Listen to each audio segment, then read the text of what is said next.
नमस्कार. आपण पाहत आहात धाराशिव बुलेटिन स्पंदन मनाचे. धाराशिवमध्ये हायवेवर धावत्या ट्रकवर चढून चोरी करणारी टोळी अखेर पोलिसांच्या जाळ्यात अडकली आहे. दिनांक 8 सप्टेंबर रोजी तेरखेडा येथे चोरीचा व्हिडिओ व्हायरल झाला होता. या तपासातून पोलिसांना माहिती मिळाली आणि 9 सप्टेंबर रोजी स्थानिक गुन्हे मलकापूरजवळ 6 जणांना पकडलं. जप्त मुद्देमालात महिंद्रा स्कॉर्पिओ, मोबाईल फोन आणि दारुड्याचे साहित्य मिळून 11,26,000 रुपयाचा समावेश आहे. विशेष म्हणजे या टोळीतील 3 आरोपी पुण्यातील 50 लाखाच्या दरोड्यात फरार असल्याचे समोर आले आहे.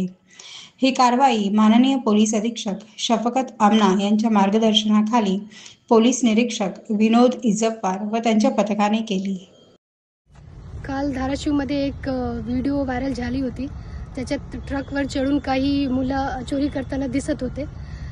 तत्काळ धाराशिव पोलिसने आणि त्यांचे ते LCBची टीमला रवाना केली आणि ते 6 आरोपी सापडलेले आहेत आणि ते आरोपी सध्या भी दरोडा करण्याची तयारीमध्ये होते.